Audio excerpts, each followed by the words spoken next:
Hi, everyone. I'm back. This is Julie Roth Novack. Hopefully, everyone had a little 5-minute break from session to session.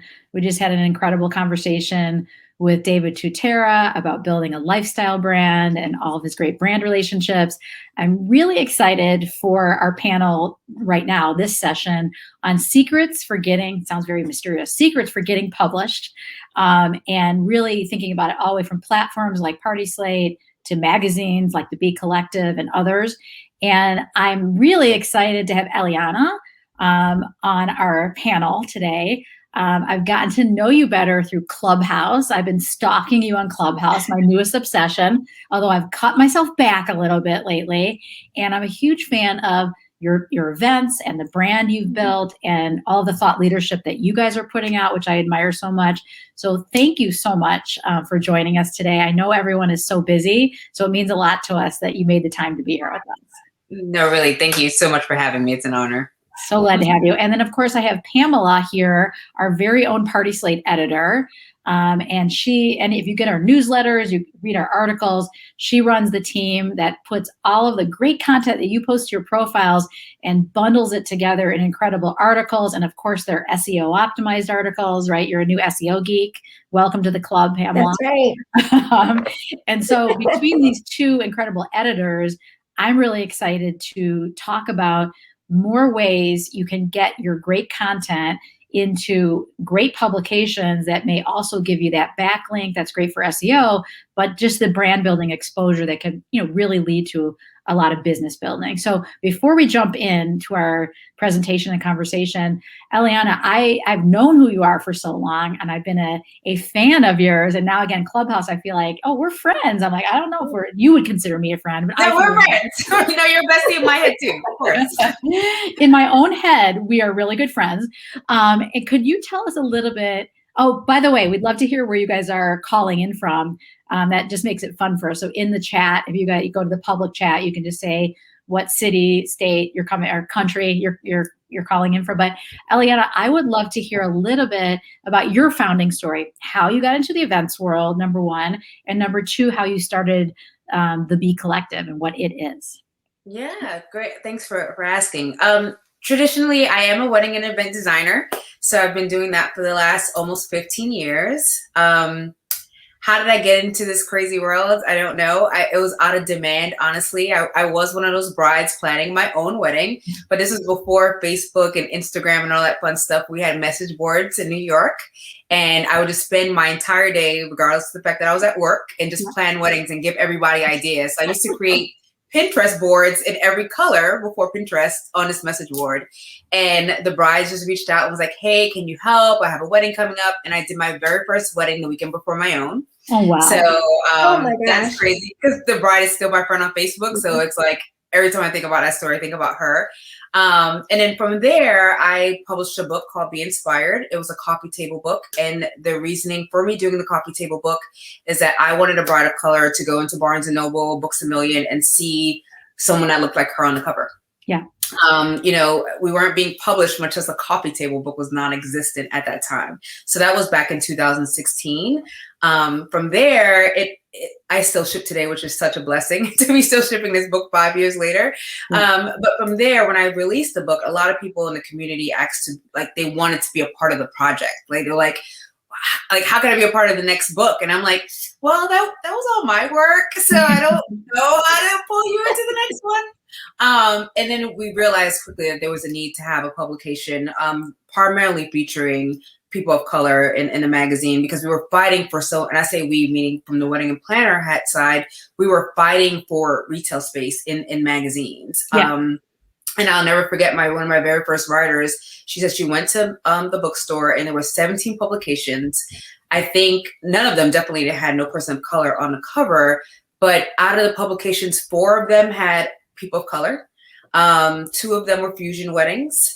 One of them was completely Black couple, and I don't remember what the 4th one was, but she reached out to me to be a writer just because I was on the shelves at the same time and she wanted to be a part of it. So the statistics at the time was very low for, seeing yourself as a person of color in a magazine period.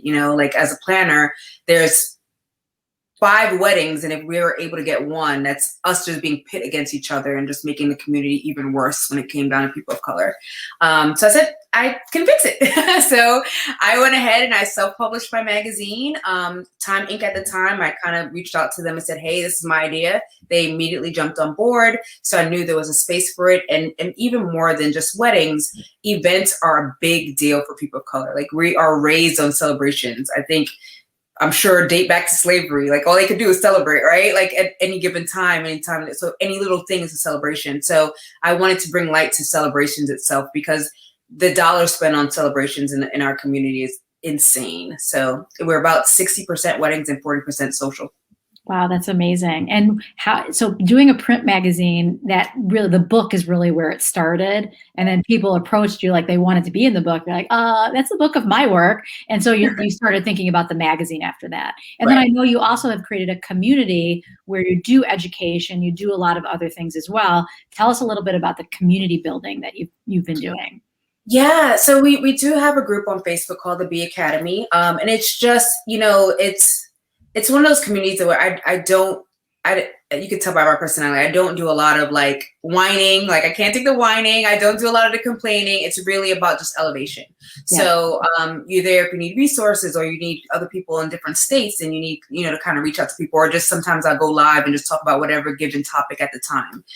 From there, we did launch the B Collective Awards. So 3 years ago now, we had this amazing award ceremony where we celebrate people of color. It doesn't necessarily have to be, I believe in diversity over everything, so although my platform are for people of color, I'm from New York, and I feel like the event world needs to look like New York. You walk in New York and there's every single person or thing and flavors and all that amazing stuff. So the award ceremony, I kind of call it the BT meets the Oscars.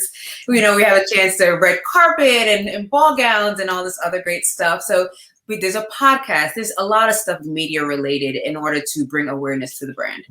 That's amazing. Well, you are a great content producer. We've had a lot of sessions today on producing great content. And so we're going to shift the table to the other side on how to get your content published in third-party platforms like PartySlate, magazines like you have, and just how to break through the clutter. So I'm going to share my screen really quickly, and we're going to keep this very informal. And please, I really want everyone to ask questions. So as we get further into the conversation, do not hold back. But today we're going to talk about really context setting for getting these media placements, why it's important to build your brand. Again, we already talked about the SEO aspect. That's just one small piece, getting that coveted backlink, but also just the exposure. You heard David Tutera talk about how he got these overseas weddings largely on media placements around his brand.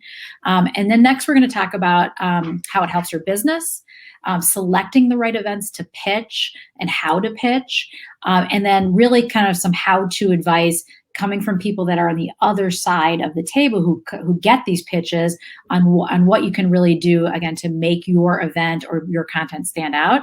And then we always like to end, as you know, with our geeky action plan. So Pamela is going to share an action plan on how you can start thinking about getting your work published. And I know many of you have said to me in the past, oh, it's just so much work, right? It's so much work to submit these things and others. And you might be surprised that putting a little effort around one event or something that's special or unique and then repurposing it for multiple publications actually isn't that much work. And so I always say, if something's important to your business, block time in your calendar. Maybe it's once a quarter, every 3 months, where you're going to submit some things, whether it's for awards, whether it's for publication or a speaking engagement, whatever it is is really important to getting to that next level. So just to give context setting about media placements, we call it kind of earned media. So there's paid media, which of course, paid search and boosted Instagram and other things like that. There's owned media. So basically your website, your blog, the things you control.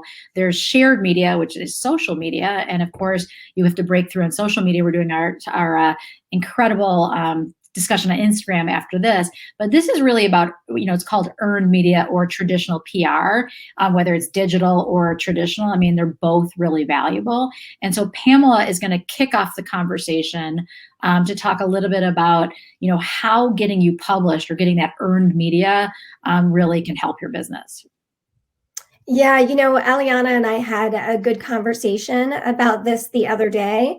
And I'm going to hand it over to you for a second to talk a little bit about the difference between like this earned media and being reshared on social media. To me, okay. Yeah, so I know you have some opinions about that. And yeah, I just feel like in this day and age, because everyone is on social media, it just doesn't last as long as you think. The algorithms will, and hopefully you guys will cover this in your next class, but it's so hard to learn the algorithms. And once you learn it, it changes. So like, that's a job in itself. You were talking about work earlier, Julie, like just keeping up with that social media side, it's hard. So I see so often that people are excited just to get posted on Instagram, but then doesn't realize the lifespan is so short, if even visible at all. We have well over 100,000 followers. Some posts only get 100 likes, and we've never bought a follower a day in our life. Yeah. And all we can do is keep posting in order to get the exposure. But to have a plan of how does it live, as you mentioned, Julie, repurposing that content, making sure that it's in something that lives forever. For example, our magazine, we're 4 years in. If someone just finds out about the magazine now, because we call them collections, they'll go back and buy, because I ship every magazine, so I know, they'll go back and buy issue 1 and 2, So I always think to the advertisers, you don't realize that investment that you made 4 years ago is still working for you in 2021. So, and how you work those earned media placements once it's done, it's having that plan, which I'm sure you'll share with them. Yeah, we'll circle back to that. So in terms of the earned media, social media is very fleeting, and social media also doesn't help people find you. 95% of consumers that are starting to plan an event begin with a search on Google. And your website, that owned media, your website, your blog, and all of that is likely not going to rank super highly on Google, because that's not your full-time job. You're planning events and catering events and doing all of these other things. You don't have the time to invest on search engine optimization for your website. So these external publications who spend all of their time doing that are going to show up on Google, and it's going to make you discoverable. So it just widens your net to a new audience, a greater audience. Having those publications is obviously super helpful when you want speaking engagements, and vice versa. When you get speaking engagements, that helps as a selling point. When you want to try to get a quote into a magazine, it makes your clients happy. Like, a couple that sees their event featured feels really good about it, and they're going to share it with their other friends, which again creates a little bit more attention on your work.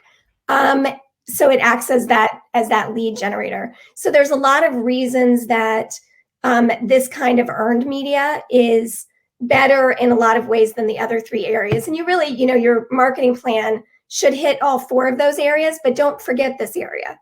I know that it's a lot of work. I've made a lot of submissions in my time. A spreadsheet is your friend. It's work that pays off, because this can live online for so much longer. All right, Julie, you want me to? Sure, you can move it, or I can. Yeah, I'll take the slides over. Okay. So the first thing you need to do is figure out the right events and topics to pitch. So anything that would position you as an authority.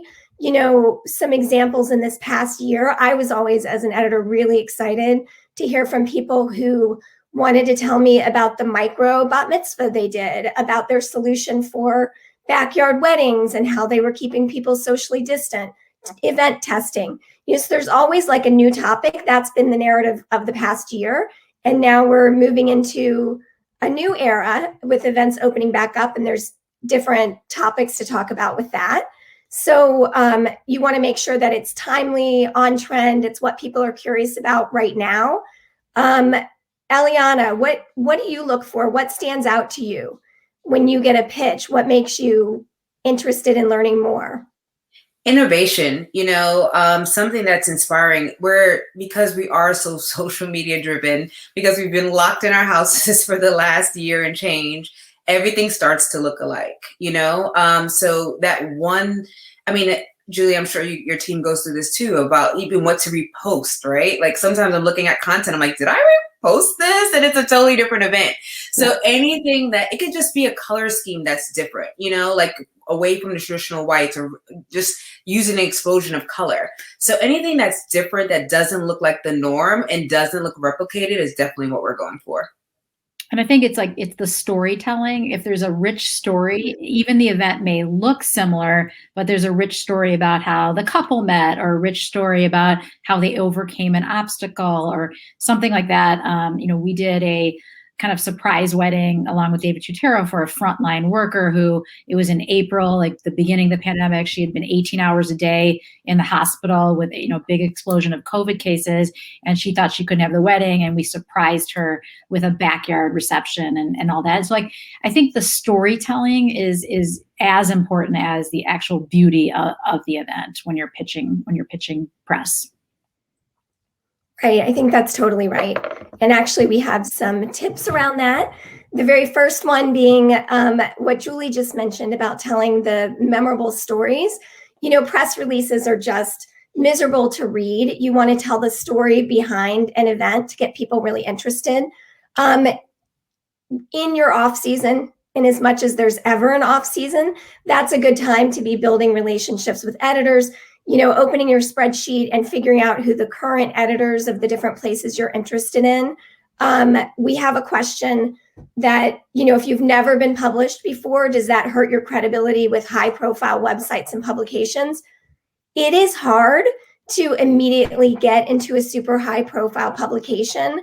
If you did an event that is some kind of celebrity, any level of celebrity, you'll have an easier time finding placement.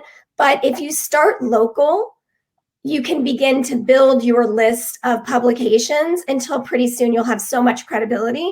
It'll be really easy for a larger, more reputable publication to feature you. And there are some other things you can do to build your own authority. And I know we've talked about this before, but many people, you can self-publish a coffee table book. You can do things, and then all of a sudden you're a published author, whereas you don't have to get a big New York publisher to get behind you. So I think there's a lot of things you can do to build your own credibility, local engagements, being part of associations. And then I agree, start local, and then don't start with the New York Times, right away.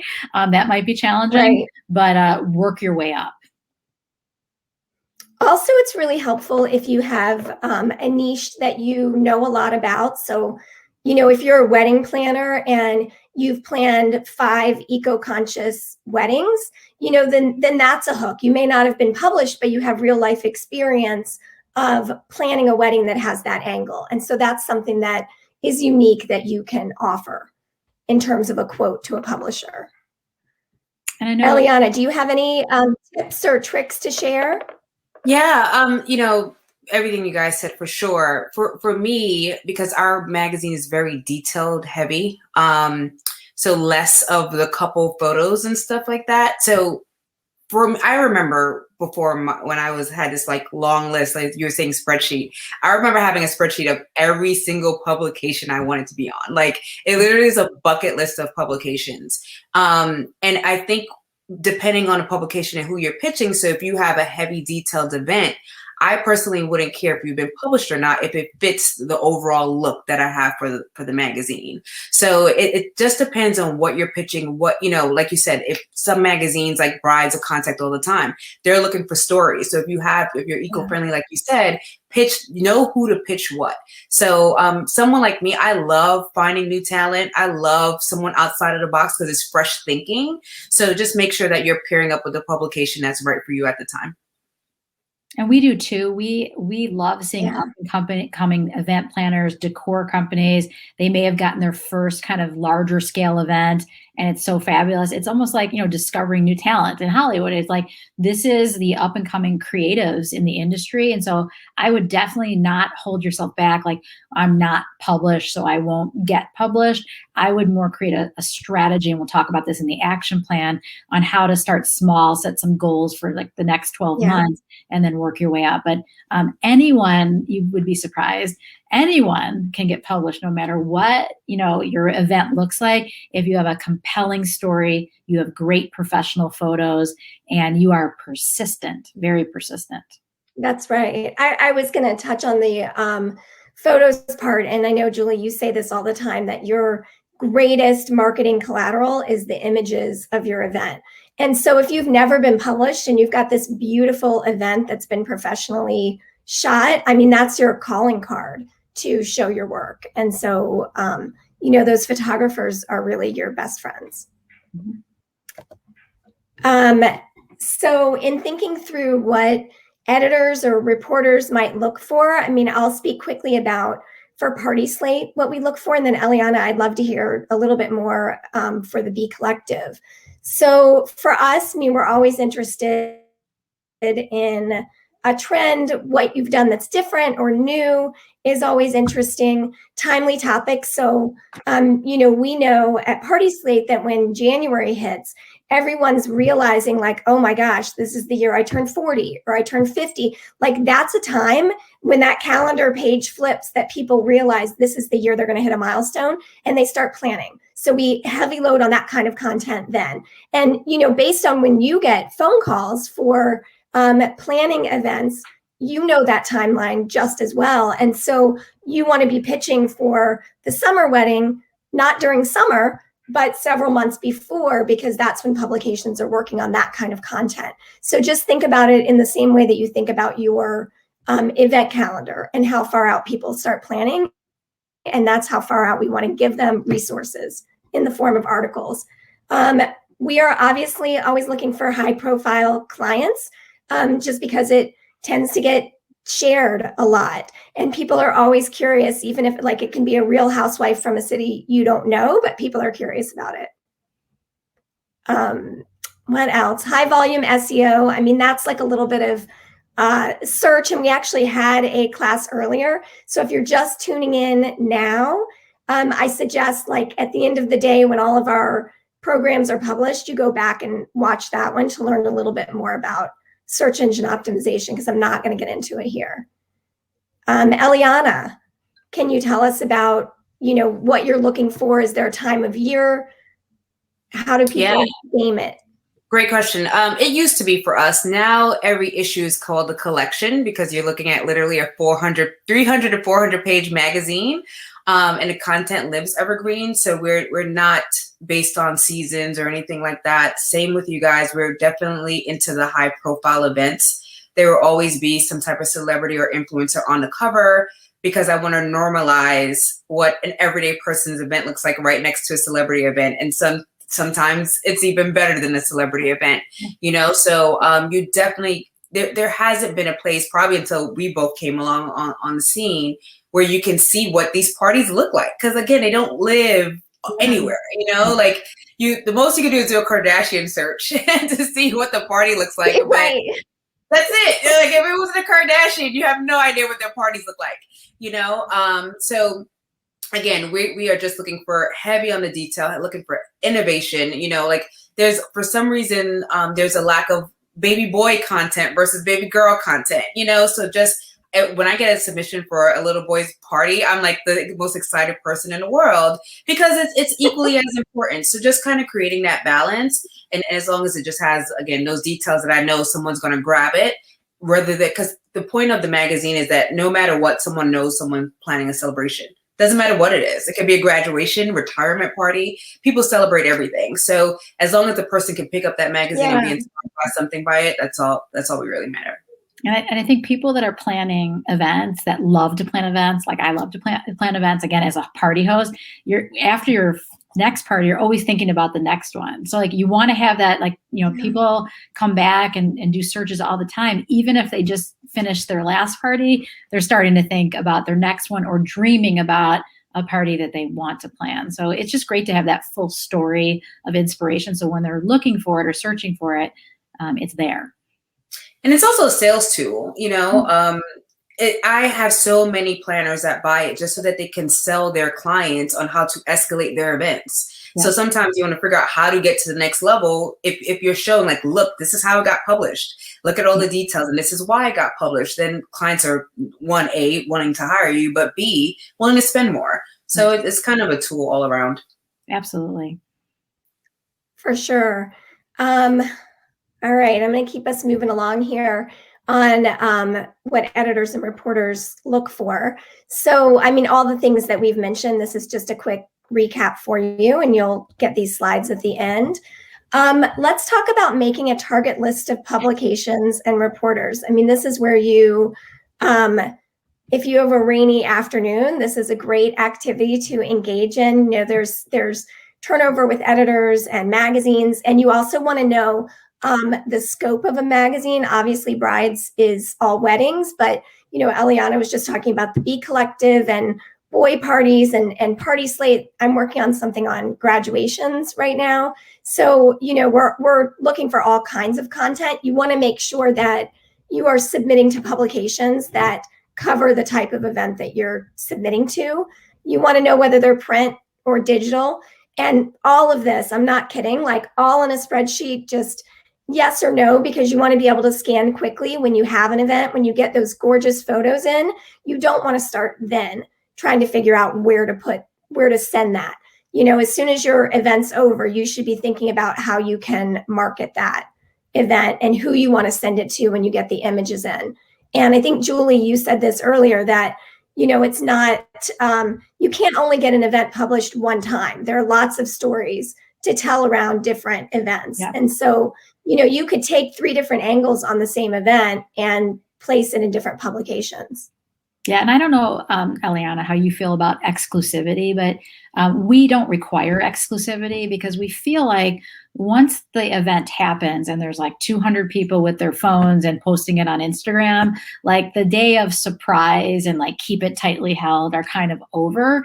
And so we believe we're 100% confident that we're going to get this article seen, even if it's been in Vogue or Bee Collective or anywhere. We still want to celebrate it with our perspective about the event. So, of course, you can self-publish on your PartySlate profile. I know, Pamela, you're going to talk about it. We try to make it a little easier during the publication process where you don't have to fill out like a 5-page form. It's just like a simple Google form to submit, and then you link to those photos. So I don't know how you feel about exclusivity, but we don't require it. Yeah, we do require it.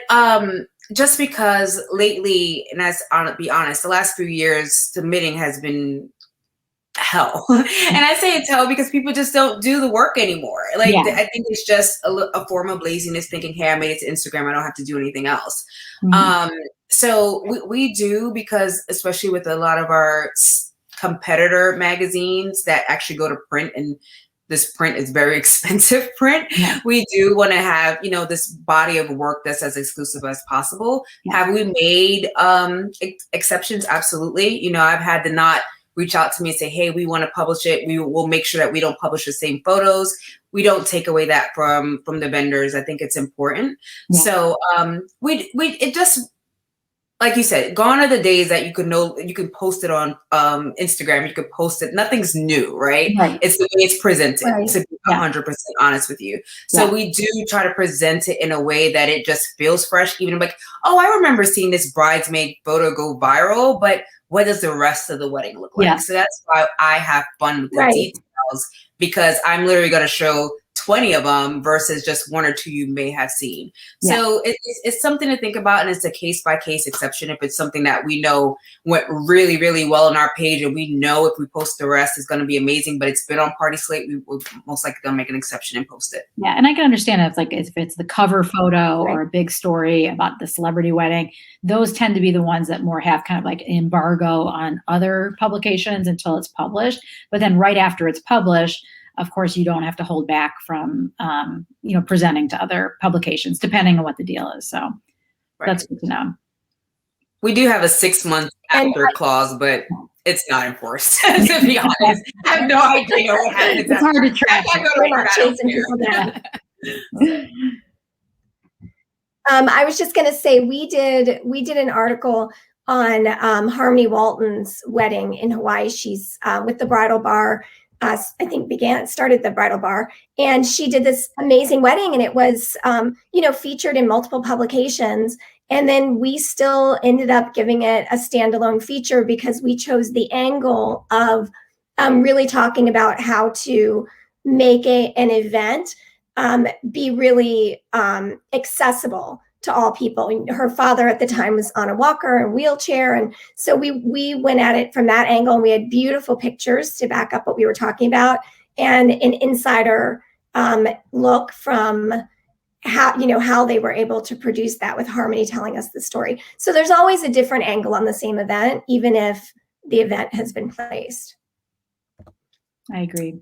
All right. So when we get to submissions, I'm just going to give you a couple of tips off the top. And then Eliana, if there's anything I'm missing, please say what your submission process is like. For PartySlate, when you make a submission, you submit an event, you submit the link to the event of all the event photos, and you tell us everything that you can that we would find interesting that might be helpful. We are on a rolling calendar. We don't have a calendar the way that a traditional publication does. We don't have a print date. We're running articles all the time, and we're making last minute decisions based on content that we get in or things that are happening in the world.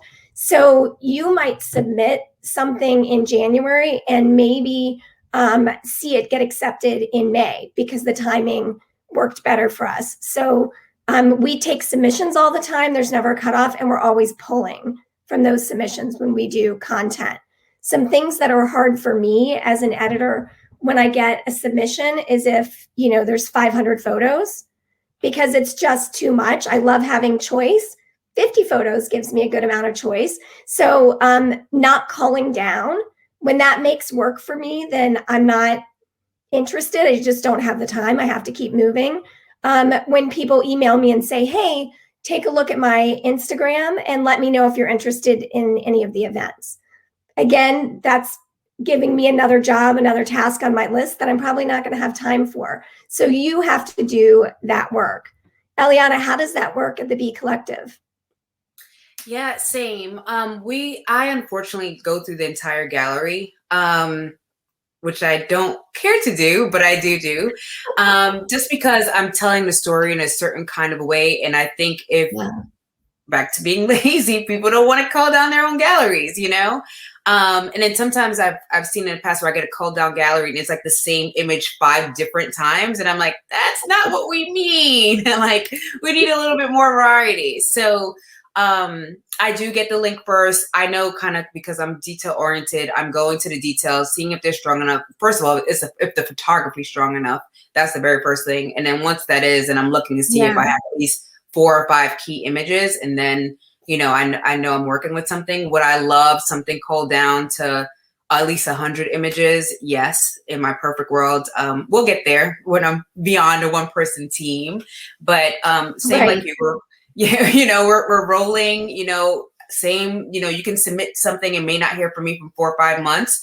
And that time I reach out, if it's been published somewhere else, great for you. But just having grace with us as editors, because it just takes time. It's a lot to go through. And sometimes I don't want to say no and it's not strong enough, but I need to sit on it for a couple of weeks just to see if it's going to make the cut. But we're very similar in our process. Great. And you have a submission form as well. I do. Right? So they submit and just give a link. We ask for one amazing thing why we should look at it. They fill that out. And then once it's accepted, we send another link for all the details, which it probably is too much on our questionnaire. We'll narrow it down for the next round. But yeah. So you guys have a two-step process. So the first is like a low friction, kind of just, tell us what you think. And then if you get past that, you ask for more information. Exactly. That's great. That is good. Okay, so just, a few more notes on making it easy. We've covered a lot of this, but one thing we haven't talked about, and Eliana, this is probably why you like to go through the full 500, is that we want to be able to tell a story about the event that takes us from the beginning of the event to the end. And we want to see the details of everyone's work at the event.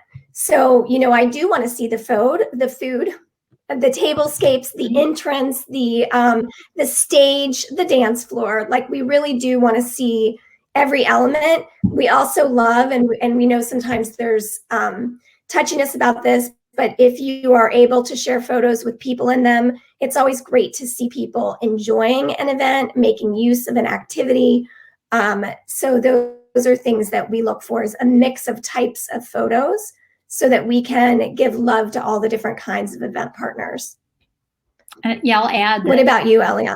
I was just going to add one comment before you jump in. That one thing that we think is a differentiator for PartySlate is if you have that super, super exclusive client and they say, absolutely, you cannot submit photos. They're very private. We have found that going to that client 6 months later and saying, can I submit, 10 decor detail focused photos and kind of show them, that many times they get approval to do that. And so we can include decor and design photos without people. And I know, Vogue and others may not do that, but because our aspiration is to kind of be the Vogue of event design, the design of the event and the story of the event is the hero, we can and have published photos of incredible events without people. That being said, we much prefer to have the people in it so that you see the life in the event versus just a staged kind of decor shot. Yeah, that's the same for me. I've done that maybe about 2 or 3 events where it's so good detail-wise that there's no way that I cannot publish these images because the client wants to be private. So we've done that as well. But you're absolutely right. I have my own personal clients where I just give them a couple of photos to approve. And once you give them that, then they're like, okay, fine. As long as they feel like they look and feel good, then even if you have to change your name or two and keep it moving from there. But you're absolutely right. And same thing as you were saying, Pamela, as much as I focus on the details, I'm still storytelling. So I'm still, making sure that I get what your getting ready stuff looks like down to your departure. You just never know what part of that story will make a cut. Right. So we also have a question, and Eliana, I'd love to know your answer on this first, and then I can chime in with the PartySlate. But the question is, do you publish weddings that aren't current? So it might be a couple years old, but the details or the pitch that they're making is about a current trend. Yeah. Pre-pandemic, I would say no. We'd like to be within a year time frame. I don't think we have that luxury right now. At least I know as far as print, so I don't have a time frame on it. And also, I now have the luxury because it's not a yearly publication, so it will come out in 2021, but it's not like spring or fall or winter of 2021, and we don't actually publish the dates of the events anymore. So I do have the luxury of publishing events as long as it's current and it fits the style of the magazine. Doesn't matter the time frame. Yeah, that's the same for PartySlate, that good design, good event design, beautifully thought out events tend to be really timeless. It doesn't matter to me if it was an event that's a few years old, if it feels very current.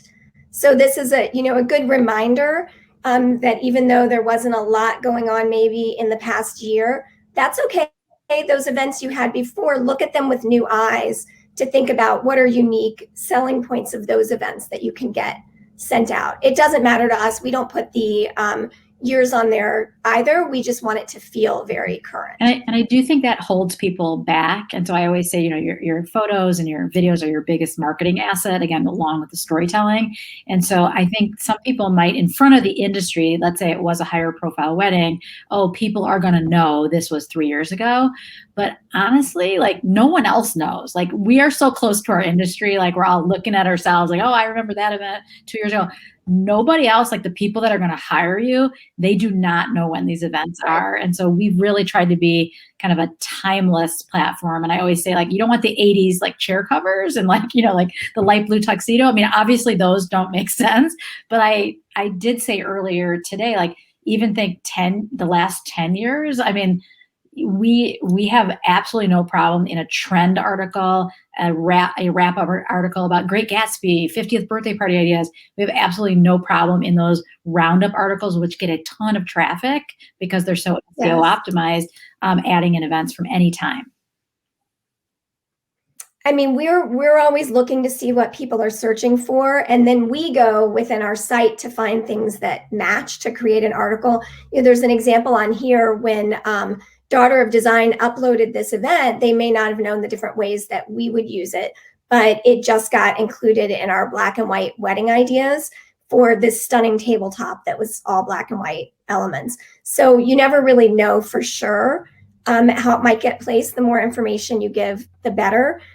Side note, like insider tip for PartySlate specifically, is when you are uploading your event, give it a really evocative name, because that's helpful for me and the other writers when we are doing research on a topic, to have that information right in the title. So, you know, rather than like Sherry and Gil's wedding, that's not helpful. I'm never going to look for Sherry and Gil, but I would look for, you know, a ballroom wedding or a Chicago garden wedding. You know, I might look for, like Julie said, a different theme, a carnival theme or a Gatsby theme. So any information you can put in that title when you are creating it is super helpful for PartySlate publications.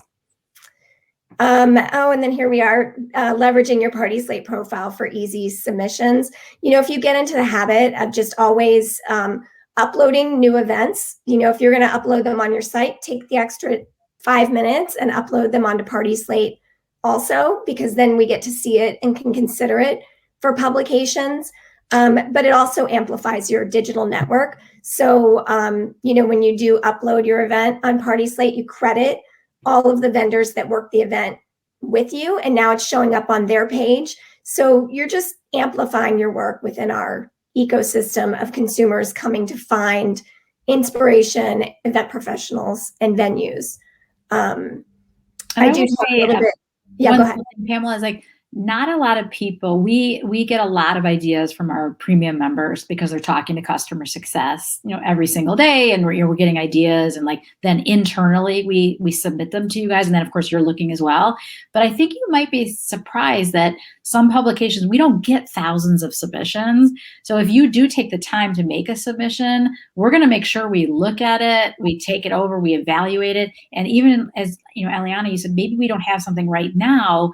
We could in 6 months, you know, we store all these submissions, you know, oh yeah, I remember this baby shower came in and we're doing, you know, all pink baby shower. So don't underestimate like being a little, you know, squeaky wheel to get yourself noticed. That is right. Okay. Once you've been published, that's great. It's going to live on in digital amber when people do a search on Google. You know, if you're slowly climbing the ladder of publications, then they're going to get more and more noticed as they have credibility with Google. But you also have a role now that it's been published. If you just let it sit there, you know, you'll get some attention, but I would say that it's your role to amplify the attention that you got in an article. And so here's where we can move into some of those other areas that you control. Definitely when you get a mention in any article, you know, giving a shout out on all your different social media. You want to post it on your website, put it on your blog, whatever you can do to backlink to the publication that gave you that. We'll post it on, or you can post it on your PartySlate profile, all of your publications there, so that when a consumer, you know, a party host comes to your site, they can see all the places that you've been published.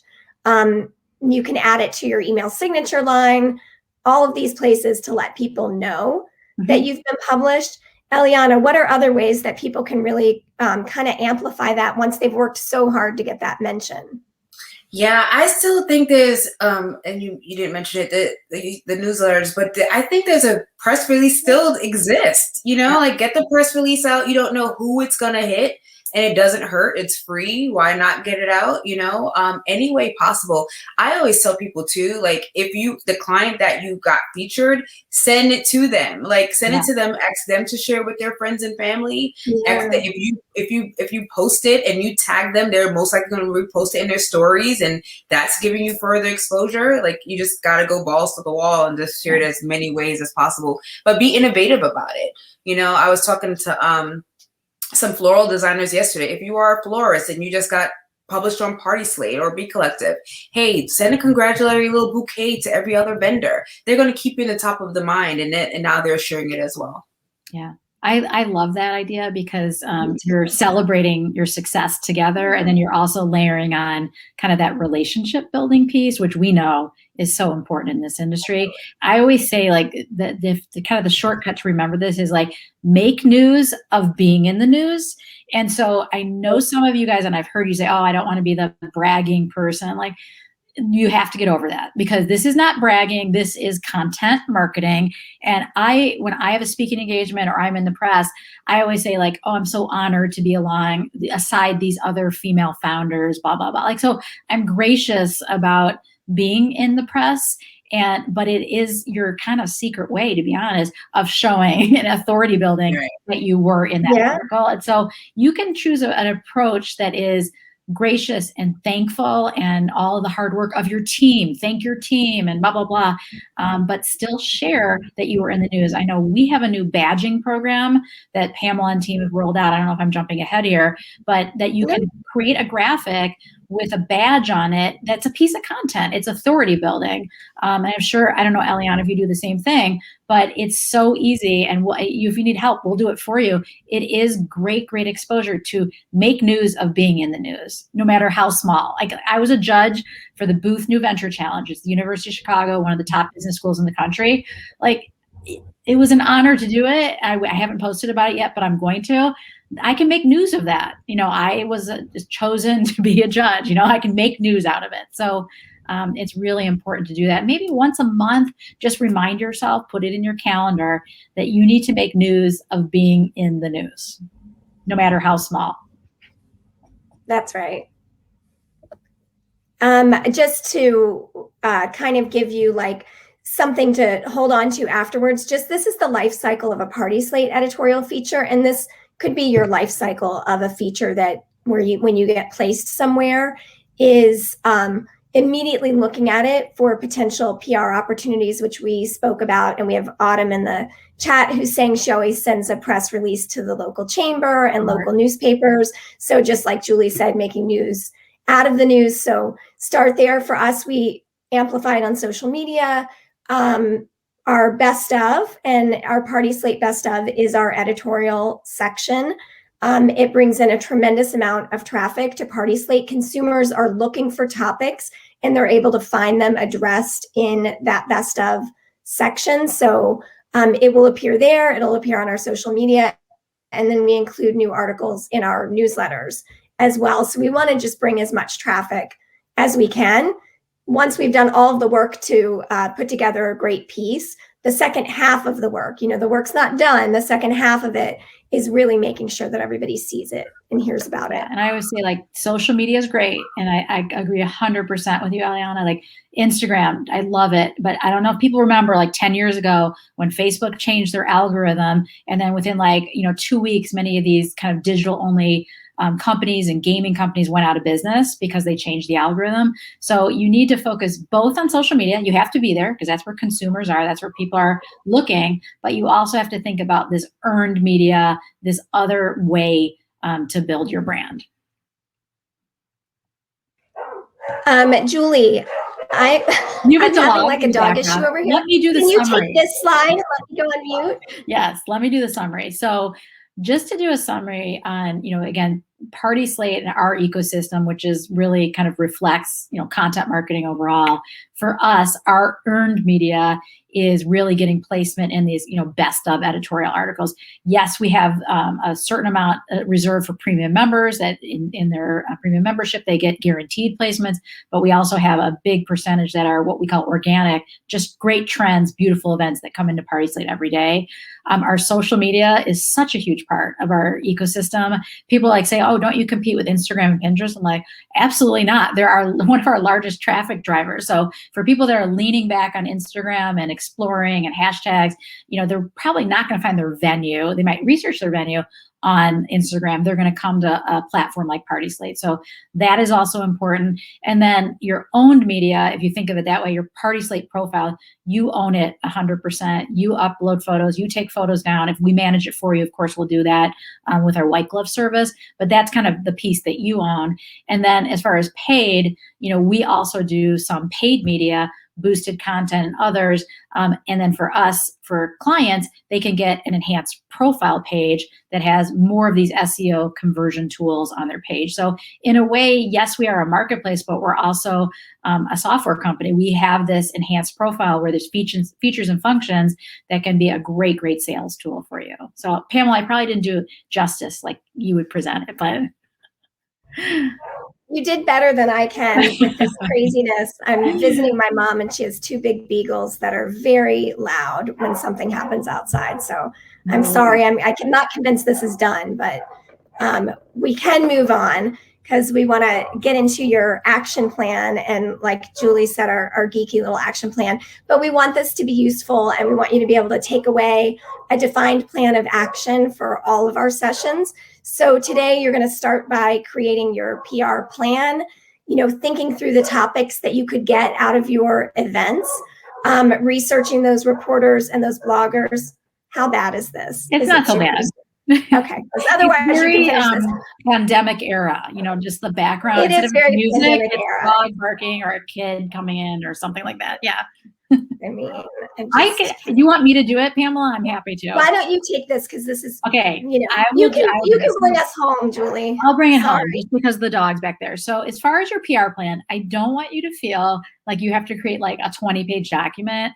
Honestly, just thinking about when you start thinking about your keywords, which is your other homework, thinking about your keywords, think about topics that are unique to you that you could pitch. And I know I talk about this a lot, but some of the things I pitch is, a female founder in a largely, dominated tech, male-dominated tech world. And, my experience is fundraising. So you think about these topics for the business press, you think about topics for kind of the, industry press. What are those things that can get you noticed? And then, the thing that does take a little time is just to spend time with creating that Google sheet or Excel sheet on who are these reporters and bloggers that you want to reach out. And if you haven't, the person that asked about being published before, start hyper local. Everyone knows bloggers that are just getting started. They want content, and maybe you can be a contributor to their new blog. So really think hyper local, and even like some of your friendors that also have blogs, see if you can contribute to one of their blogs. Just get in the rhythm of creating content and trying to get published. And again, your reward will be that backlink and also relationship building with that local provider. The next thing is, you do need to submit. So once a month or however your regular rhythm, doesn't have to be every week. It doesn't have to be after every event because I know that's not realistic, but make the time to submit to these publications. Some of the processes are very light. It's not like applying to Harvard. It's not like you're writing a book. You can do this. I wouldn't put all your eggs in one basket. I would pick 10. I don't know, Eliana, how you feel, but like 10 or 15 or 20, think of a wider list so that you don't be like, I will only get in the New York Times. Like, you may be frustrated, okay, if you're going to only shoot for the New York Times. And then you also want to make news of being in the news. And again, don't worry if it's something that seems small to you, like, oh, it's not a big deal. I was a judge for the New Venture Challenge.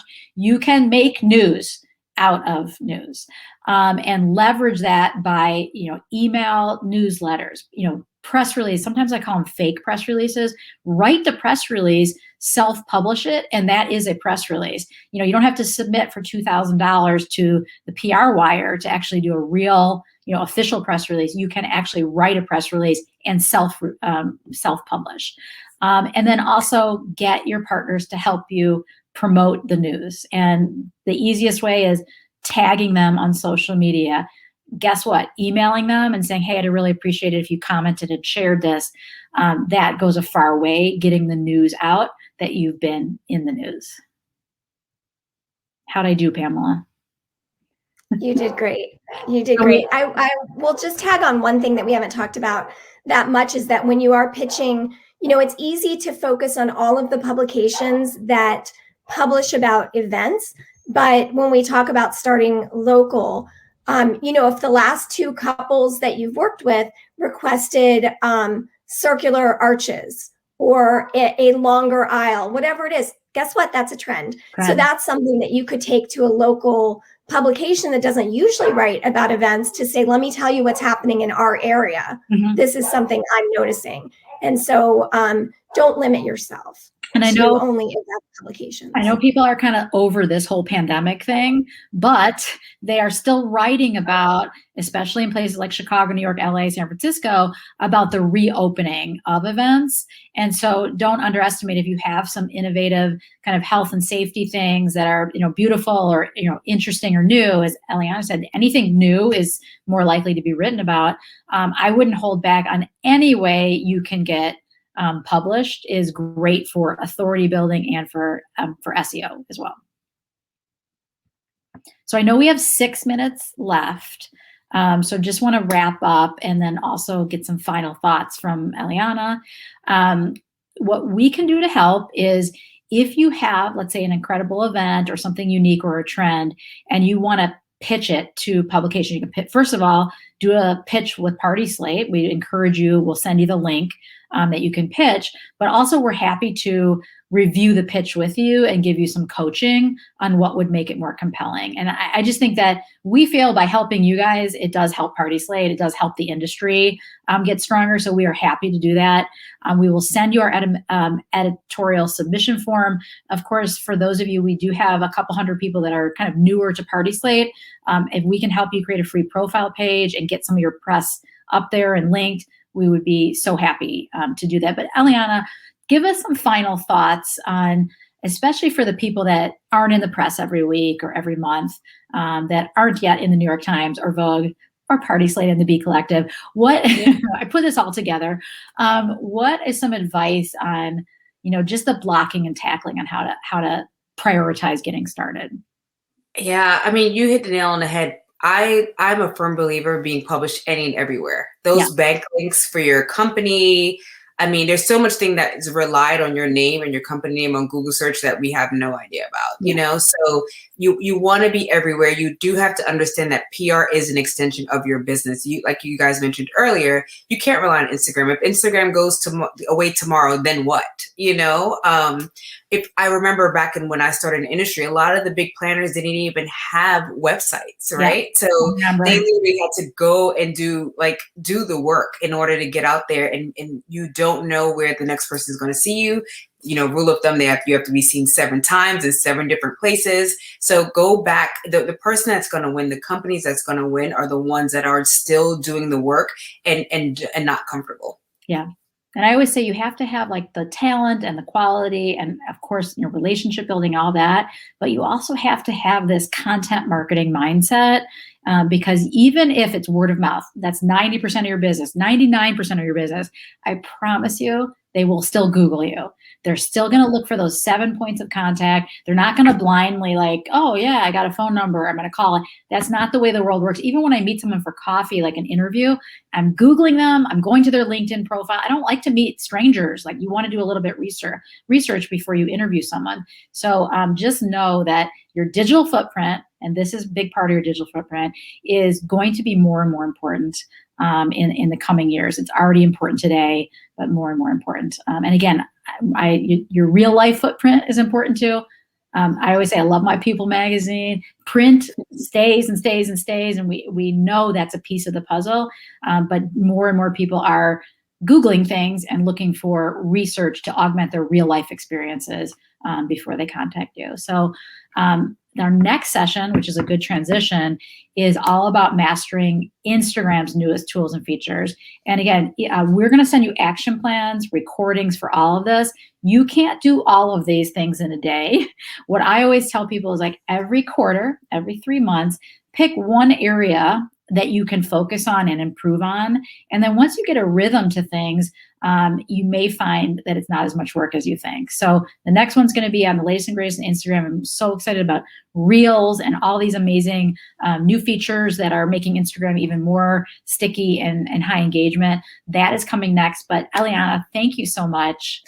We love having you, love seeing you face to face versus just on Clubhouse. And then at the end of the day, we are ending at 5 Central, 6 Eastern on Clubhouse with all of our speakers to share the highlights of the day, have Q&A session. So we'll be there at the end of the day. So hopefully, Eliana, you can join us. I'll be there. I'll be at the party. Thank you guys so much. Thank you, Pamela, for all your hard work. We really appreciate it. Of course. Thanks.